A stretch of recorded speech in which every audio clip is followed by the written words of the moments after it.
This week's module, Module 3, will focus on orientation and first-year experiences. Whenever I have orientation meetings with parents, I always talk about, at least in my life, but I've heard from many other student affairs professionals, there are three main transitions in life. One of those is, for many people, getting married. Another is, for many people, but not everyone, having children. But the third, for many individuals, is the transition to college. This is in the top three because the transition from high school, from something that you've known, your parents or your guardians taking care of you, and friends that you have known all throughout high school, and for many individuals all their life, moving from that context and setting into one that for the vast majority of students is going to be completely new, academically, socially, and in regards to how they change and form as people. So if this is such a huge transition in life, then of course, student affairs professionals and colleges and universities have the responsibility to help students transition into college well. Transition into college really holds three key elements to it. You're transitioning into a new academic experience, one that is going to be more rigorous than students have ever experienced before, one that is going to have new social dynamics and liberties the students have not had for the most part in their life, and there will be services offered to students to help them as they experience these new social and academic rigors and relationships, but also help them complete the business of being a student. Obviously, orientation is an important thing. There are different forms of student orientation at different colleges. No one size fits all. For some colleges, they begin orientation early in the summer, and for specific populations of students, whether honors college students, whether athletes, whether students who are considered to be at risk or who are considered to be underprepared for college, there are some schools called summer bridge programs. What these are transition programs that before actual classes start in the fall, students, first year students or transfer students in some contexts, are brought to the institutions and are put through experiences and classes that allow them to begin early the transition into the academic and social community of the university and of the institution. Other schools just host a 3-day or 2-day orientation where parents and guardians and their students come to do the business of being a student, which means paying the bill and registering for classes, and understands what services are offered to them at the institution, learn their way around the physical plant of the institution, and begin to form connections with faculty, staff, and their peers at the colleges and at the universities. You'll read a great deal about this in the chapters that have been assigned to you from the textbook, as well as some of the external readings that have been assigned. But in regards to student development theory, one of the main theories that can be looked at and that many professionals use in regards to orientation is Schlossberg's theory of transition. The theory contains 4 S's: situation, self, support, and strategies. And as you're building orientation philosophies and programs, you can think about these 4 S's and how they are essential to have some place or some representation within the orientation program. Situation deals with what are the students coming into and how is that going to be different from what they were in. Timing is going to be different. Accountability is going to be different. They won't have necessarily parents or guardians waking them up to go to class. They won't necessarily have to go to class or have attendance. So they will have to have their own personal self-discipline to understand the new situation they're in and hold themselves accountable to do what it's going to take to succeed. Self is students understanding who they are, institutions understanding who the students are that are coming to their institution, and building within those students a sense of, just like we talked about to an extent with Schreiner's theory of student thriving, resiliency, optimism, and determination that they can do it, they can achieve in college. And here are some of the steps that are, or some of the services that are offered to students should they take advantage of it, that will allow them to experience a psychological sense of community and of growth so that they can achieve what it is they desire to achieve at their institution. Support is very tied into this, as we have spoken already about in regards to service, but there are larger support networks. Students will need support from friends and peers, from their family and their guardians, and from the institution.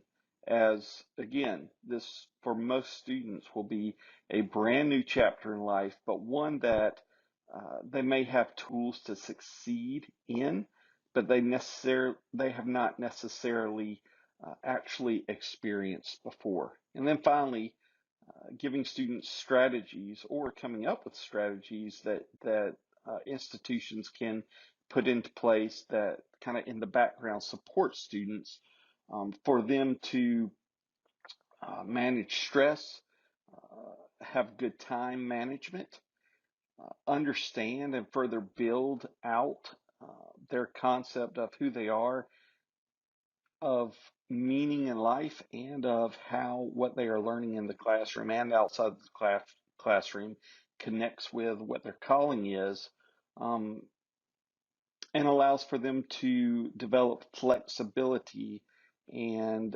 adaptability to handle, or maybe not so much handle, but adapt to different situations, relate to different people, and really develop empathy in a way that they never have before. Orientation is part of a bigger, you could say program, but the better term to use is experience, called the first year experience. The first year experience begins with when a student has decided to go to an institution, and it ends when the last day of classes happen. The first 6 weeks of the first year experience in regards to once a student has started class are crucial. You can find studies that show that students not necessarily leave college in their first 6 weeks, but more so make up their mind if they're going to stay at a college or transfer to another college, or just simply not continue with school. They make that decision within the first 6 weeks of school. They may actually act upon the decision at the end of the semester or the end of the full first year, but that first 6 weeks is when they decide. Uh, there are certain high impact practices that allow students to have the opportunity to have a successful first year in college. These high impact practices engage students academically. It allows them to find community, and they allow students to understand the purpose and benefit of education while also further understanding themselves. You can see that these things are tying together and kind of drawing a roadmap of how students develop, and of course tie back to Chickering's vectors, which was very briefly discussed in Module 2, Schreiner's student thriving theory, and other theories that you will read about as you continue reading in your text and in articles that have been given to you in Blackboard. There are various high impact practices for every year of college, but especially for the first year. And you can see on this slide one that has been provided by the American Association of Colleges and Universities. I'm not going to read all of these to you. You'll engage with them to an extent in readings. Um, You'll think about some of them as you do your projects throughout class, but you can see with these, they all have elements that tie into the three domains of how we know students thrive. First year seminars and experiences focus certainly on the academic acclimation of students into college, how to study, how to take notes, how to read well. But also, hopefully, they aren't just study courses, but they're courses that introduce students to the rigors of college. They help students develop socially by working with and studying with peers and faculty, and they introduce students to the history of the college and show them to a better extent opportunities they have to connect with the college in deeper ways than simply learning something from a textbook. Um, you can read through these yourself, and as you have questions, you can certainly ask the instructor about these, and you can find a wealth of information and research concerning these high impact practices. But I will certainly encourage you to look at these high impact practices and consider not only how you experience them in college, but also if you work in higher education now, how you have seen them experienced, or reflect on how you could implement one or many of these practices as you continue in higher education student affairs. One thing that is very important is sometimes colleges can so front load things in those first 6 weeks or that first semester, they forget that there's a second semester of that academic year. The second semester is as important as the first semester in many ways. Students need to continually have opportunities for social engagement that also tie into the academic experience curriculum they're learning.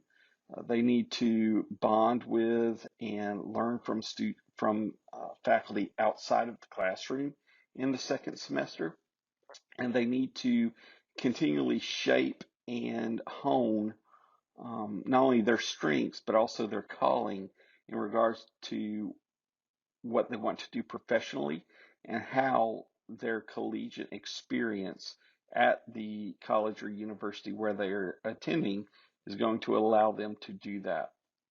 To not focus as much on the second semester as you would the first semester, um, what you're doing is you're simply eating half of a vitamin. You're not getting or allowing students to have the full nutrients of that vitamin that will really allow them to develop and grow in the ways that they should. You're only giving them half of it. So I certainly encourage student affairs individuals and employees to not just simply front load activities, meaningful activities, and opportunities for students in that first semester, but absolutely think about now that students have gone through the first semester, what in the second semester is going to allow them to continue to thrive academically, allow them to continue to build friendships and find their place in the campus community, and further encourage them to learn more about themselves, how they learn, and what their intrinsic motivations and callings are. NASPA and ACPA are always going to be two of the go-to professional organizations for anything regarding student affairs. And you'll hear that in every module that we do. However, one incredible place for finding resources, uh, um, ideas, and best practices for orientation planning, but also phenomenal data regarding students and regarding outcomes of orientation and first year experiences is NOTA. Uh, Just type in NOTA to Google. You'll find it very easily. But this is one area or one place that I would highly recommend you visit and look through the resources that they have, especially regarding best practices that are supported by data.